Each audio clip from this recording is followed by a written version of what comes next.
My name is Reverend Derrick Perkins, Senior. I currently serve as Director for Congregational Vitality and Innovation for Disciples on Mission of the Christian Church, Disciples of Christ in the United States and Canada.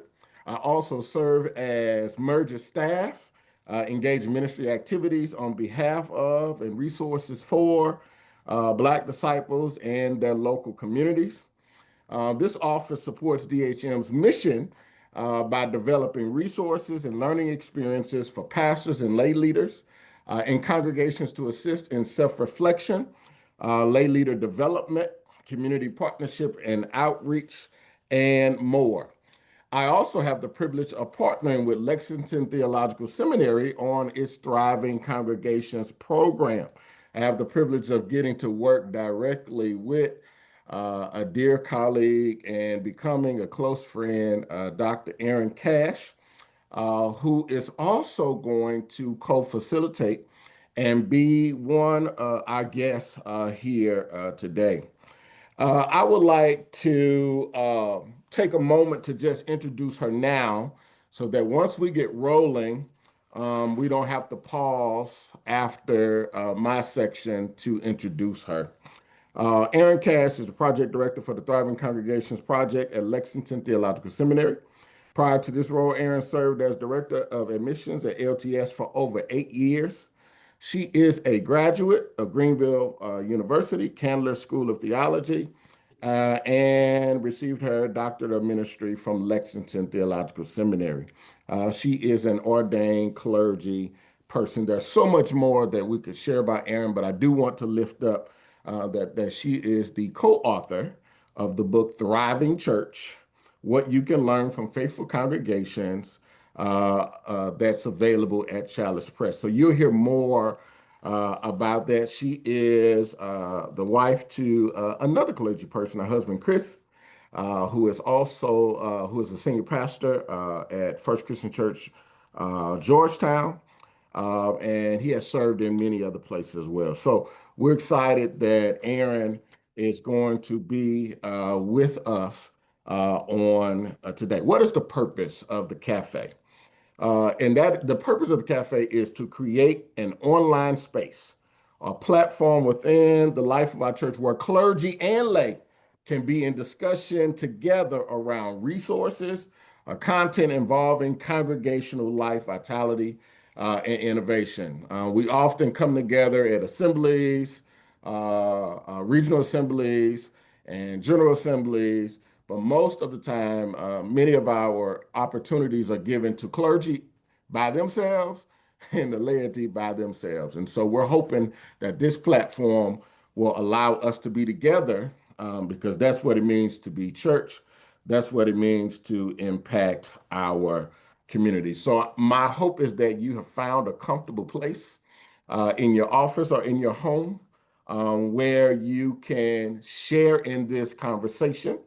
I want to let you know that we only have 1 hour, and so I'm going to be moving really fast. And we're hoping that you would interact with us via the chat function, and then we'll drop some resources into the chat where you can continue to reflect on some of the things that we are talking about today. I want to set some boundaries for our conversation. Not that I expect that anything would create a challenge or tension here, but I know disciples, we are passionate about our work and what we do to impact the kingdom of God. And I want to just make sure that we are all in a safe place. And I want to use the courage of renewal touchstones as the guide. Many of you all might use this in your meetings. When I was a local pastor, we used it for every meeting to make sure we kind of governed ourselves accordingly. So I want to share some of those with you today. Number one, give and receive welcome. Number two, be present as fully as possible. Number three, what is offered is by invitation, not by demand. You don't have to say a word. You don't have to chat through the chat function. You could just be present however you want to show up. Speak your truth in ways that respect other people's truth, okay? No fixing, saving, advising, or correcting. If you have all the answers about what it means to be church in society today, God bless you. But it seems to me that not many of us know what it fully means to be church in society today because things are changing. Learn to respond to others with honest and open questions. If there's a place where things get tough, just turn to wonder. I wonder why. I wonder how. I wonder what that really means, right? Attend to your own inner teacher. There's something deep down on the inside. Some people call it Yep. intuition, some will call it spirit. 12:30. Attend to your own inner teacher. And learn from any places where there might be silence. They can come back up here then. All right, I'm going to ask you guys to please mute yourself so this can be a welcoming experience for everyone. And please don't give me the challenge of having to go through here and search through the Zoom room to find where the background noise is coming from. All right. Observe deep confidentiality. That really doesn't apply in this particular context. But what I would like for us to think about is know that it's possible as church people, women and men of God, to leave a place, a short moment like this, empowered to go out and engage the holy in contextual ways, right? Know that it's possible to find what you need from God's Spirit, from the shared coming together of those of us who are here today. So I hope that that will guide our thoughts as we think about our discussion today and what it means for us to engage the work of the church. Let's pray. Lord, thank you for the privilege of life and for partnering with us to impact the world. Bless each ministry represented here today. Let what we do here inspire us to be your witnesses in the world. If we ever needed a fresh breath or wind or ruach of God in this world, in this nation, and within and beyond and among our beloved church, now is the time. We ask it all in Christ's name. Amen.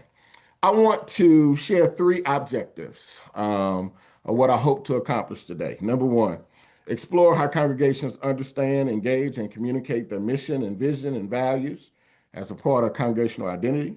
To explore how context plays a key role in shaping a congregation's identity, who it is, what it values, and how it seeks to live out its mission. Number three, to encourage faith leaders, clergy and lay within congregations to reflect, evaluate, reclaim, or alter their guiding statements to faithfully engage God's mission as the hands and feet of Christ in the world today. I am not expecting that you would do that as a result of what you receive here. However, I am asking for you to take a moment afterwards to sit down with other folks within the life of the church and think about who are we and what are we being called to do in this place right now and in your own context, okay?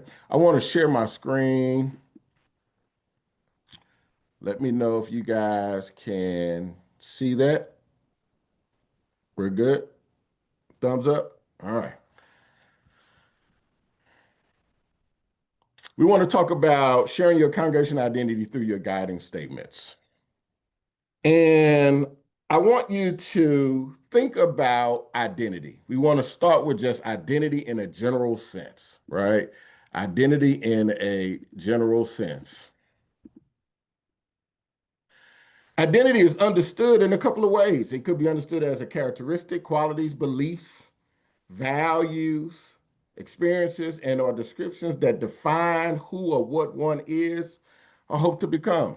It's complex, y'all. It's people's perception. It's a descriptor. It's a concept that is either personal or communal in scope, but it's shaped by cultural context, social norms, roles, influences, impact, and so much more. Is my slide still showing? All right, good. Identity can be shaped by, this is the danger. This is the danger zone here. It can be shaped by false meta-narratives or stereotypes, myths put in place by structures, systems of power, and influences. So when thinking about one's identity, the words that are said, the statements that are said, the images, the reputation, the histories, efforts, interests, and more actually matter. So I want to share some images, and I want you to note what comes to mind. but I want you to think about what comes to mind, and we're going to do this really fast. I want you to think about the person, the words, your history with this individual or the image, the reputation, and so much more.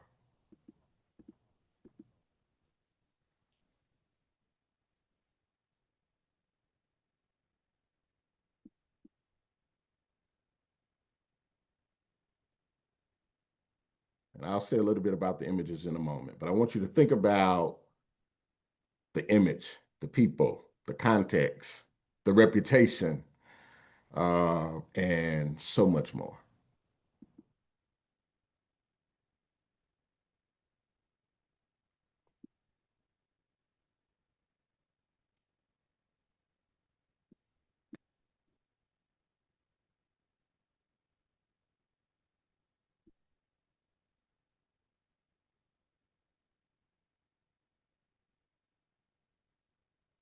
All right. So in the first image, that is a picture of the Children's March, which was a protest in Birmingham in 1963. Those are young people who decided to walk out of school because they wanted to be a part of the movement. And we don't often tell this story.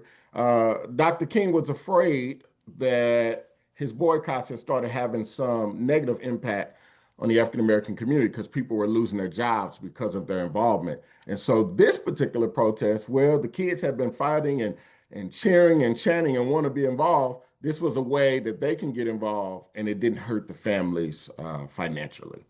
And so children were marching, and of course, they were confronted by police. Y'all know the story, hopefully.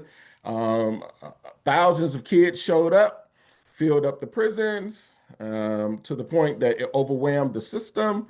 And those children were sent to a park that they could not go into before to be there while they were protesting. So these kids represent resistance and also hope for justice and equity in Birmingham and across the country back in 1963.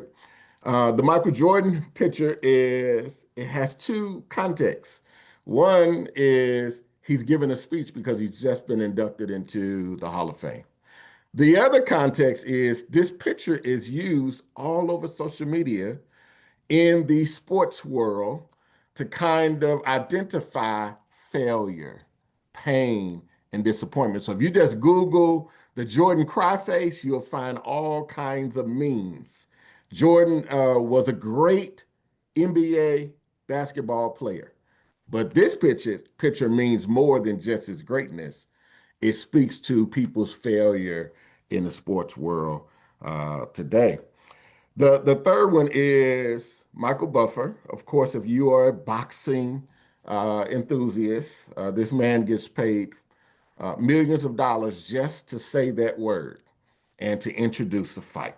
And so, if you're in the boxing world, you know that when this is said, a fight is about to start. Now, there are other people who are using "Let's get ready to rumble" in some of the most horrific kind of ways as well. Taylor Swift, an icon in pop music, country and pop music, I think. She just dropped an album, by the way. And so we know her from her skill, but we also now know her from what? Hijacking the Chiefs games. Every time you watch a game, the camera is on Taylor Swift just as much as it is on football players. Boots on the ground. In my community, when people say boots on the ground, it's a song. And people have fans and people are dancing and people are ready to have a good time. It's like a community kind of gathering. It's a family reunion. The moment the music come on, everybody is smiling, everybody is happy, and people are dancing, and they got their cowboy boots on or not, and they have their fans or not, and it's a joyful time.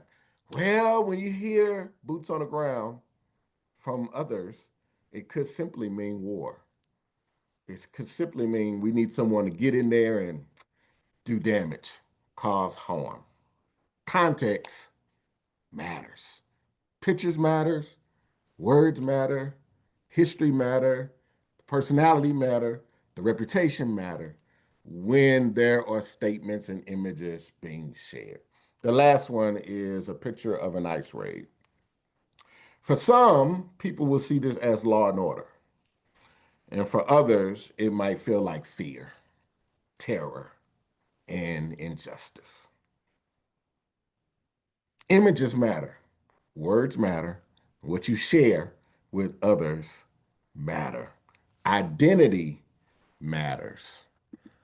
Here's another text thing I want us to look at, and it's a scripture. Matthew 5:13 through 16. Um, in this inaugural sermon, if you will, some things are said. Some expectations are put out there. Some identifiers are there. You are salt. You are light of the world, right?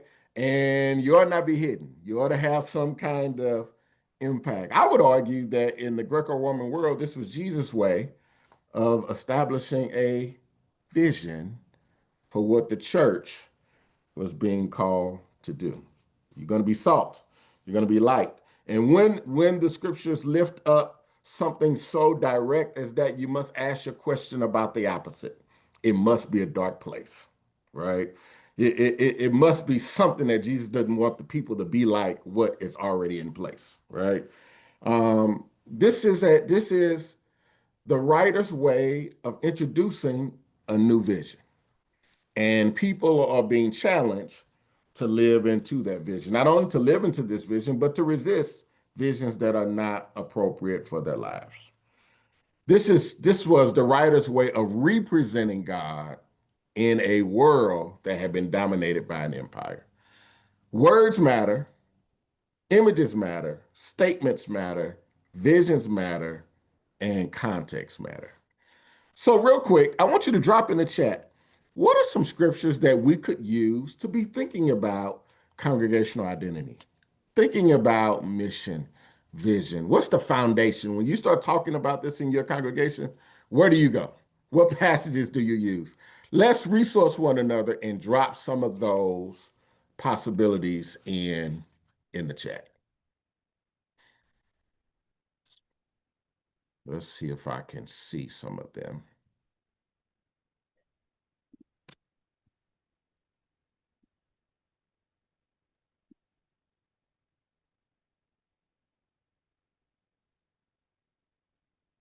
Okay, Micah 6:8. Without vision, the people perish. What else do you got? Jeremiah, potter and the clay. Okay, keep them coming. Those scriptures gives context. Those scriptures gives a new identifier. It gives a hope. It gives a vision of what one should be and what one should do. First Corinthians, James, Luke, the Great Commission, Luke 4 goes on and on and on, right? The Bible is full of sharing messages, words, statements, images, context, and more, so that we could understand what it means for us to be God's people in a particular place and time.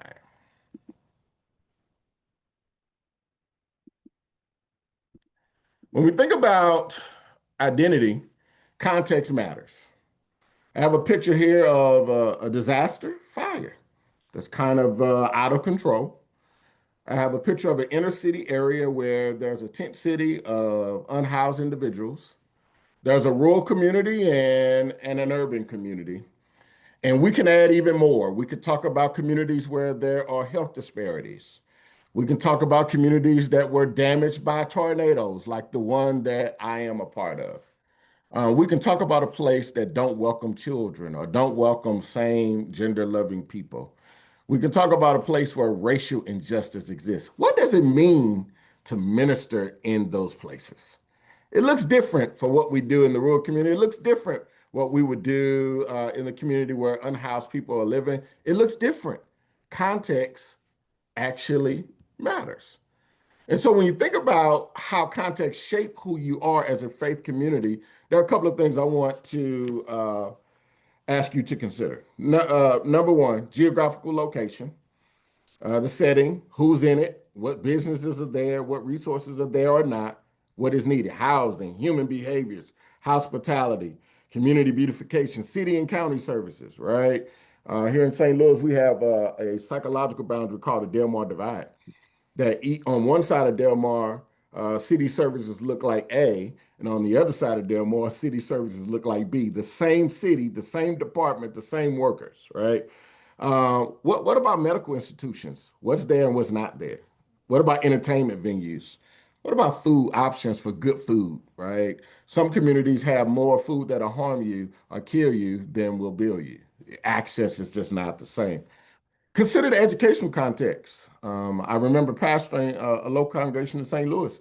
We were 90% graduate degree congregation, and the community around us was 20%. Educational context matters. What educational opportunities exist? What's the quality of the education, right?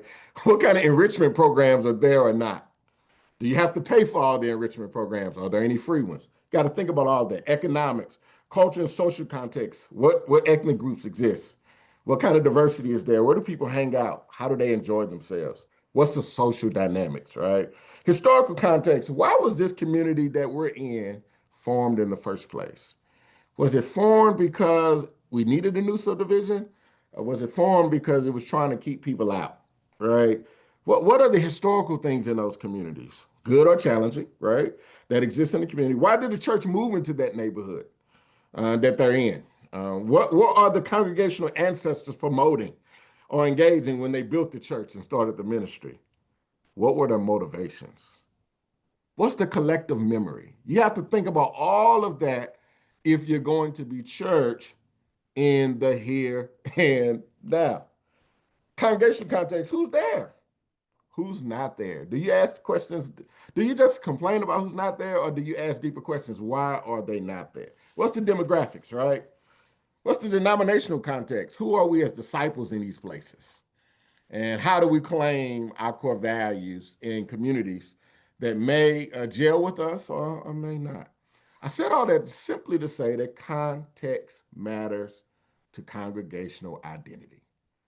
I want to suggest to you, without including or seeing God's mission and call through your local context, a congregation is headed for an identity crisis or a lack of impact and relevance. You must consider the context.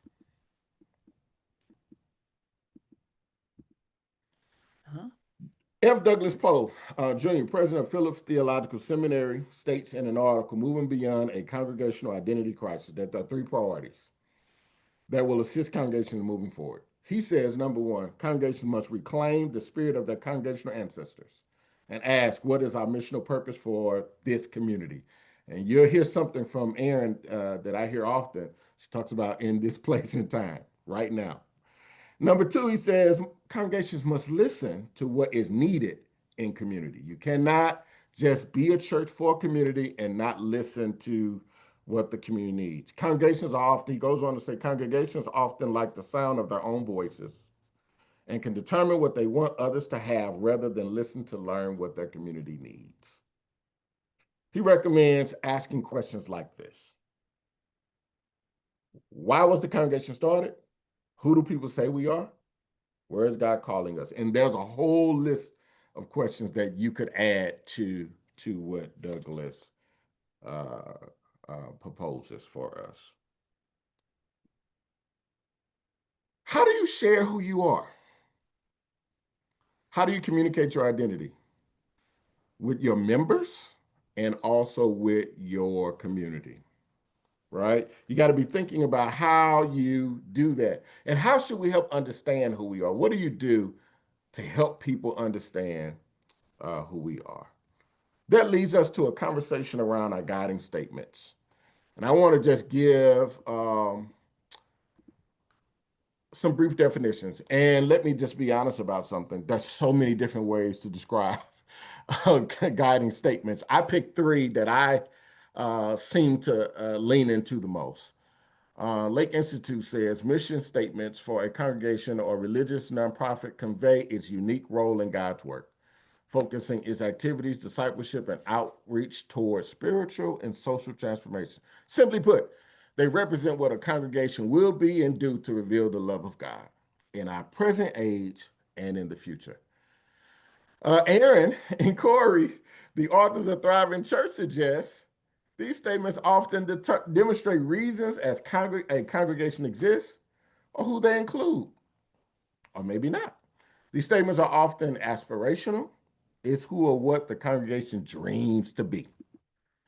And then we talk value statements. These statements clarify and communicate what the congregation collectively care about the most. These statements often include shared beliefs that guide a congregation's practical ecclesiology. In other words, all that stuff that you do throughout the week, all those Christian education programs, VBS and more, all of that is about what you value, what you do, and what you value. And so I hope that today we will get a sense of where our congregation is and where we need to be thinking about where God is calling us to do. What is clear is that we must have some grounding for who we are and what we seek to exist in the world.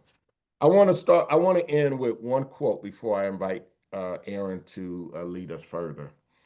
And it's something that's in the book. Erin and Corey suggest the single most pervasive trait of any congregation seeking to be a thriving church is a clear understanding of its mission and vision.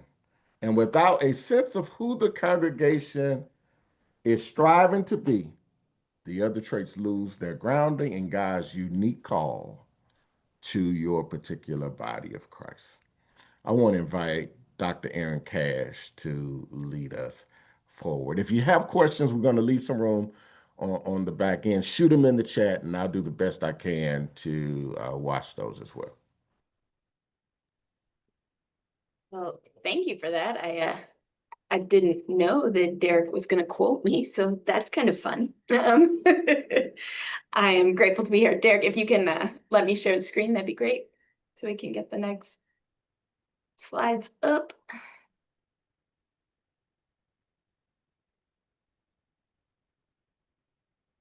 You gotta turn your screen share off. I'm trying. Give me 1 second. Oh my golly. Okay.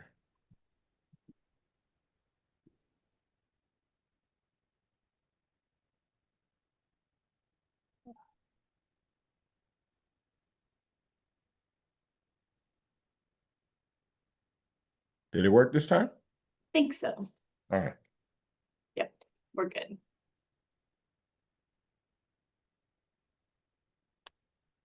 All right. When I do presentations, I like to minimize the screen on the left or on the right. So if you need something, you have to unmute yourself and yell at me because I can't see you.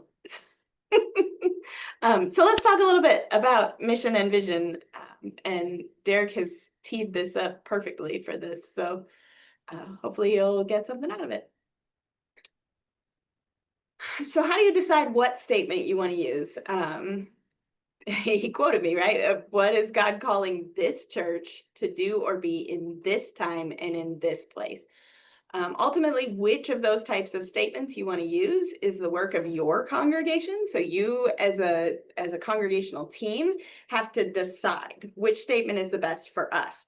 But asking that question about what is God calling this church to do or be in this time and this place is make sure that your statement is specific and it's unique, because what God is calling First Christian Church of Georgetown to do is probably very different than what God is calling Red Rock Christian Church in Boise, Idaho to do, because of all of those contextual things that Derrick was mentioning to us. Mission and vision are always, always, always about your context, or at least they should be. You'll hear churches say, oh, our mission is to love everyone. Well, yes, in theory, but local congregations do that uniquely well for some folks and some contexts. So Here's the way I help congregations think about these three types of statements. We like to think really ambitiously in these really big statements, like I said, like, we're a church for all people. Okay, but when you're writing a statement, a mission, a vision statement, an identity statement, a statement of purpose, a statement of values, any of those kind of statements, it's helpful if it's specific. Pay attention to the nuance. Help your congregation really think through, who are we? How are we different from the church next door or the church down the block? Who do we welcome? What makes us unique? Where are we deeply connected? The congregation where I serve has a real passion for refugee resettlement. That makes us unique in our community. We're one of the few churches in our town that participate in that kind of work. What do we do is a question that's related to your purpose or your mission. Are there specific audiences we cater to? Do we have unique systems or practices? Some churches, worship around tables, or some churches have a congregational discussion once a month and kind of a feedback conversation with the pastor, talk back loops kind of things. So are there things that make us unique as a congregation? Value statements are often just a short bulleted list. We value these things. Deeply spiritual worship, passionate hospitality, and a commitment to justice in the world. Something like that. But it's helpful if those are not just catchy, where your church people can rattle off what they mean, but that they're clear, that we know what we're talking about. If you read the story about South Elkhorn Christian Church in the chapter on mission and vision in Thriving Church, you'll hear that one of the things that they had was in their value statement, they had a statement that they are a congregation of extravagant welcome. Which is wonderful. And if you're looking at visiting South Elkhorn Christian Church, seeing that they have extravagant welcome is wonderful, but nobody really knew what that meant. What does it mean to have an extravagant welcome? So it's not just that you have words that sound good and that your congregation can memorize and share and, kind of have that, what we call in the former life in the admissions world as an elevator speech, what I can tell you while we're riding the elevator together. But that people know what it means. So where do we shine? What is a big priority for our congregation? Those are value statements. So you'll notice I did not call these bad statements and good statements. That's on purpose because none of them are bad or good. There are better statements and statements that are less great. So loving God and God's people every church should be loving God and God's people, right? It doesn't tell us specifically what makes your congregation unique. Following the way of Jesus, well, we hope that all Christian churches are following the way of Jesus. So better statements are things like an open and affirming congregation, right? That signals to the LGBTQ community and to a lot of other folks that you are a welcoming congregation for LGBTQIA+ people. A church for the marginalized says something unique about who you are. Teaching people to live like Jesus is a different, slightly nuanced, but that's what we're talking about. We're talking about nuance, is nuanced following the way of Jesus, right? So now we're talking about this is what we do, is we're teaching people. We are a teaching congregation. So we are teaching people to live like Jesus. So how is God calling our church in this time and in this place? These are some guiding questions that I encourage congregations to use when they're attempting to answer that question. How is God calling us? And this is really if you're in a position where you need to either create a new statement or create a first statement. One of the congregations I worked with recently, I asked them, I said, does your church have some sort of an identity statement? Statement of identity, mission statement, values statements, those types of things. And they said, I'm sure we do, but I don't know where it is, and we don't know what it is. If that's the case, you probably just need to start over. Most churches have one that's maybe rooted in their constitution and bylaws, but maybe they haven't visited it in 25 years. It's time to redo it. I argue that because our context is changing so quickly now, that we really need to be revisiting our statements every 3 to 5 years. You do not have to reinvent the entire statement every 3 years. You do not have to go through a lengthy, significant process every 3 to 5 years. That's probably an every 10 years kind of project. But every 3 to 5 years, your congregational leadership should be looking at our statement, your statement, and asking those questions. Are these still the things that we value? Are these still the objectives that we have? Are we still a church for the marginalized? Or are we now a church for young families? Yeah, who knows? Like, your context changes consistently. So it's important to revisit that regularly. So when you're thinking about them, what do you value most in people? What assets do you have? Those are financial, yes, but they're also relational, they're connectional, they are, who do we have in the congregation that knows the whole community?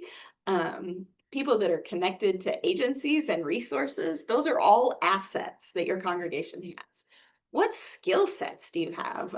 One congregation I served in Western Kentucky had a lot of people who were very good with their hands. So that congregation was able to invest heavily and significantly in Habitat for Humanity.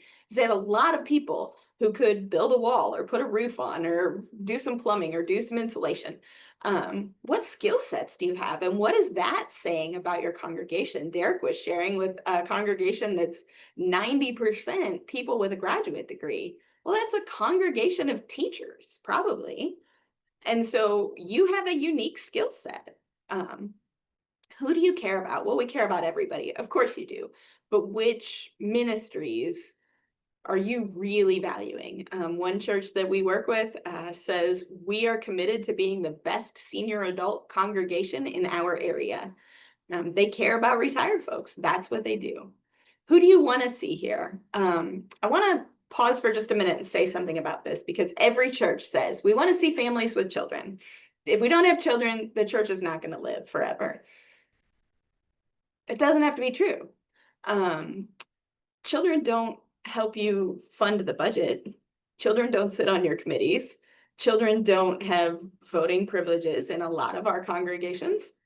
And the children, for a lot of folks, represent something.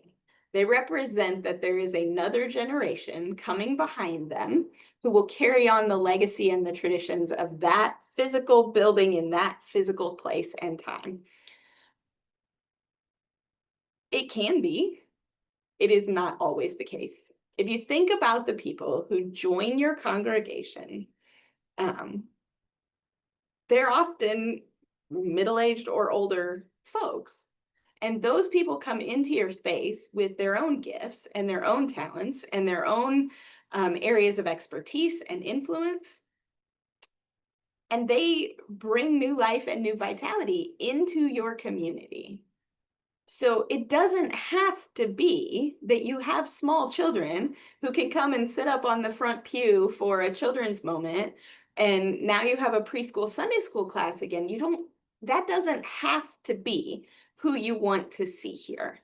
If you live in a community that's predominantly retired folks, then be the best senior adult congregation you can be.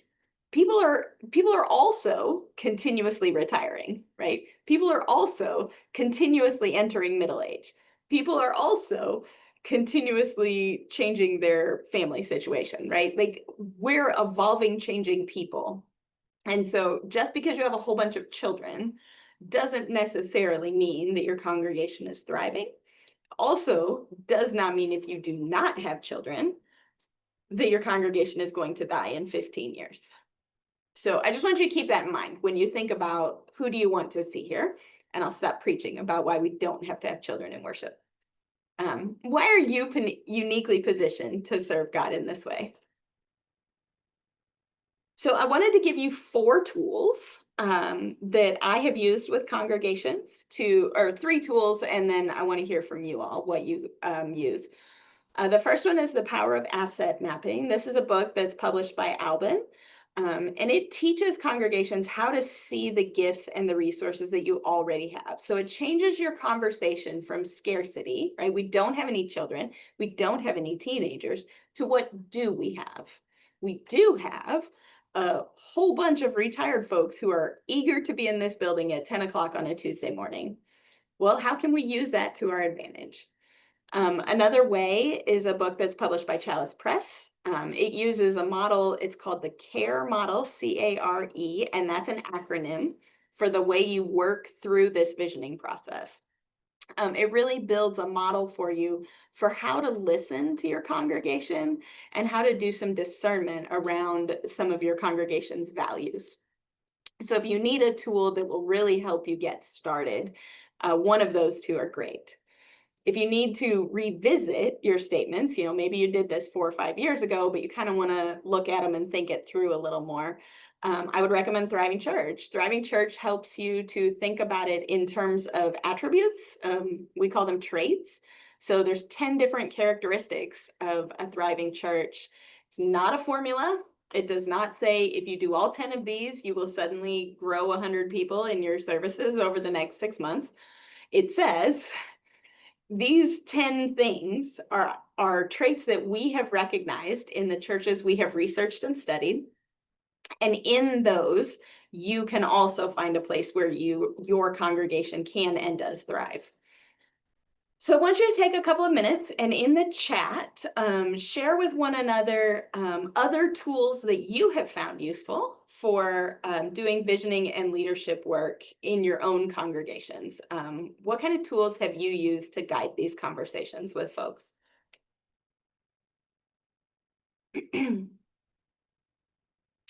And then here's the process for how we ask and answer those questions. You select a tool.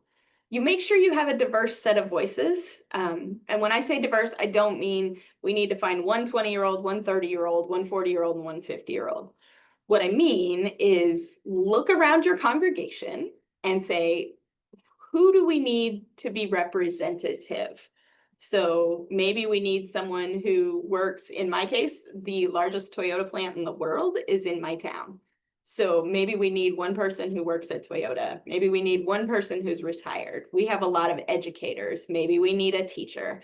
And then also make sure you're paying attention to who's been here their entire life, who's new to the congregation, and incorporate those voices as well. But don't make those your primary source. Think about the makeup of your congregation in ways that don't include age. And then use age as the secondary piece of making sure you've got diversity. Listen well to your congregation. A lot of pastors will say, I think I have a pretty good pulse on what this church cares about. And then in a listening session, they find out that their parishioners actually care about some other stuff. Make sure you listen. Make sure you hear what it is that they have to say. Learn about the neighborhood. If you need some tools for that, I know that the next community conversation is going to talk to us about that. Congregational conversation. Sorry, Derrick. Ask curious questions. Turn to I wonder. Turn to how could it be? Turn to anything that's curious. Think about the questions that about a 4 or 5-year-old asks. How does this work? What does this mean? How do we? Curious questions. When you need to, let go of habits. If it is your habit to meet on Thursday nights at 7 p.m., maybe offer a Thursday night at 7 p.m., but maybe offer a lunch session over Zoom and see if that includes some different folks. And then stay in your lane. Stay in your lane is my way of saying make sure your statements are specific. As much as we all want to be the one and only church that ministers to every single type and nature and variety of human being in our city, we can't. We're not poised to be that, especially as disciples churches. We're not 3,000 member congregations, right, for the most part. And so we have to be congregations who stay in our lane. Do more, better, together is what Wilson Dickinson says. Wilson is the director of continuing education here at Lexington. Do more, better, together. Do less. I'm sorry. I'm so sorry. I have it completely backwards. Do less, better, together. Don't try to be all things to all people. Do the things that you do well and do them excellently. All right, so these are the questions I have for you for discussion among each other. Derrick, I believe this is my last slide. Oh, I have two others. But if we want to use these for some Q&A time, we can. I think we should. Okay. The one thing I want to say before we move to that, because my last slide is just a closing slide, is this is the process for a success story. I'm going to share with you my personal congregation because I led them through this process, and so I've seen it. First Christian Georgetown went through a season of transition. They spent 3 or 4 years with a variety of interim pastors, really kind of struggling to figure out who they were. There are 4 disciples churches in our community of 60,000 people. Each of those churches is very unique, but First was really struggling to figure out how they were especially unique in the county. So I went through about a year-long listening process because they had not visited their statements in about 12 years. And from that experience with them, I developed this 3-step process. So the first piece, once you've chosen a statement, once you've done the work, you've done all the listening, you have to move a congregation through these 3 steps. So the first piece is awareness. How can you help the church stay aware of your mission, of your values, of your visioning work? First Christian does a very good job of this now. After we wrote all of those statements and did all of the work, they can now say in worship, or our elders at the table will say, because we are a place that values compassion, we do this when we serve. Right. So you have to, when we serve the table. So you have to help the church stay aware of your statements. You can't just write it and then hang it on the wall and never talk about it again, or they're not aware of it. From there, you have to move to acceptance. Can the congregation get behind what you're saying that we are? And how do we help them get to that? Well, that's adoption. So how do we help lay people begin to incorporate that for themselves into their own ministries? So they say, for example, First Christian Church became an open and affirming congregation after discernment. Our folks now are starting to ask the question, if we are an open and affirming church, how does that impact the way I minister at the food pantry? How does that impact the way that when I serve on this particular board, I represent the church? Those kinds of things are adoption. That's helping the lay people really bring the values of your congregation into their own personal ministries and into the places where they serve. So that is, thank you. I appreciate it. Derrick, I'm going to pull those questions back up for you, and then I'm going to let you lead us. All right. So you've heard a lot in a short amount of time. Does your congregation need new guiding statements? Consider the context. Consider what it means for you to engage that context in the most faithful way. What do you need to do with your guiding statements? When's the last time you've taken a look at that? Do y'all need them? How do you know you need them? Someone just shoot a message in the chat, or if you got a really, really short, quick story and you want to come off mute, how do you know when you need to do some new things with your guiding statements? What about your congregation? All right, put some in the chat for us. Do you need them? What you waiting on? When will you get started working on them? Who's going to get started, right? Who's going to help lead the congregation through evaluating your guiding statements?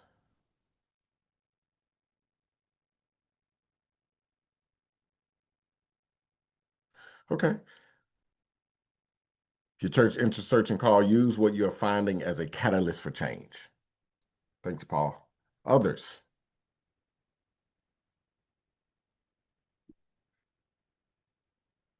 Not to put you on the spot, but think about your own context that you're in and the work that you do. What needs to shift around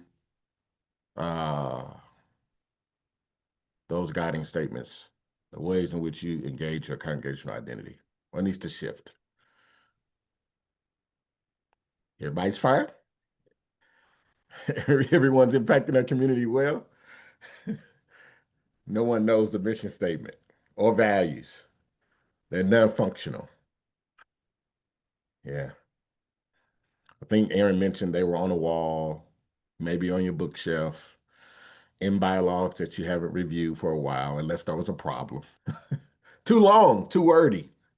We need to create something that is real language and not churchy. Well, there's some research about how people identify and connect with congregations. They really want authentic ministry. People connect to what they value. So having something that is not so cliche-ish, but authentic to who you're living and what the congregation is living into is critically important. Any other thoughts? If you need to change, what tools do you feel are most helpful? How will you begin? What can you do from today? Talking with us for about an hour, what will you do next with some of the information that's been shared? What tools will you use? Okay, more education. All right. And now hopefully that's education that will move towards some action. Because we're good at education. We'll go through all of the discernment programs, all of the books, and leave that information sitting there. Read the suggested books. Put some more suggested books in there as well, you all. Seek more guidance. Maybe bring someone in from the outside, because sometimes it's hard to have that conversation. Bring me in. I'll come. Bring Erin in. bring your regional ministry in. Bring someone from the outside that can kind of have conversations in an objective way. If no, what do you need to do next to help the church understand your current statements? Okay, you're working through Thriving Church now. Thanks, Thriving Churches now. That's cool. I'm glad to know that. Okay. Learning about our tradition and how do you incorporate that into the life of your local congregation and the context. All right. I see you, Tracia. Tracia's already a part of the Thriving Congregations program. All right. Refine the value statements, develop and refine those. When Church Stops Working, is a great book too. Yeah, I recommend that one as well. Yeah. So as you can see, the work of the church is always changing and evolving. There's no one answer of how we best be the church in the hands and feet of Jesus in our context. But you have the privilege of working with your congregational leaders to think through what it is being called to do. We're just about out of time. And we knew that we would not have enough time to fully get into this because this is an issue facing the church across America. How do we be church? And how do we do it in a way that communicates our identity and connect with people in the community? I want to thank you for participating, for dropping chats and your comments and your thoughts in the chat function or feature so that we might continue to learn and grow together. I want to remind you that we are having another Conversation Cafe. Right now, they're bi-monthly. Just want to kind of see what the interest is. I've been in your shoes as local pastors and local lay leaders, and I know that, adding one more Zoom One more meeting to your schedule is challenging at times. We're going to meet on December 16th. We're going to be talking about research strategies of how you can take a look and explore around your community to get a sense of what's there, what's not there, and maybe begin the process of thinking about new ministry opportunities and community partnerships. A church with community partnerships is a church that's making a difference in community. And so I hope that you will join us for that Conversation Cafe. I'm going to drop a resource now that will continue this conversation that we've begun here today. You could use it with small groups. You can have Bible study. You can begin the process of reflecting on what was shared here today. I'm going to drop that in the chat now. All right, you can go on to Disciples Home Missions website to my page. There is a PDF available for you. It has more questions that you could be thinking about. It's a Bible study component there as well. And I think it could offer great conversations in a small group. I also want to hear from you about this experience. It's a 1 hour experience. I want to hear from you about this encounter and if it is okay, if this is conducive for an online platform. I want to hear what topics that you're interested in. And so I am posting in the chat now, if you would please assist me, a small evaluation so that as we think about the future, we can improve what we need to offer you and what you want to be in a dialogue about. After all, you have to kind of think about what your congregation is being called to do. And so we want to hear how we could be, how I can be a partner, how DHM can be a partner in helping you do that. Any questions for me? Any questions for me? You can put them in the chat or you could just unmute yourself and ask. Again, I'm grateful for your support and for your participation and for registering. Feel free to share the resources with others and begin having conversation about who your church really is in context and how those guiding statements are helping you impact the world. Please know I'm open, and I think I can speak for Erin as well. We're open for coming to be with you, either one. I doubt that you can get both, but we're open to working with you in your congregation around congregational identity, topics around vitality, community partnerships, ethnographic evaluations, evangelism, and more. We're open. Disciples Home Mission is committed to providing resources for clergy, lay leader development, reflection, outreach, and more. Thank you for your time, and I hope that you would have a blessed rest of the day. Thanks for logging on and chatting with us.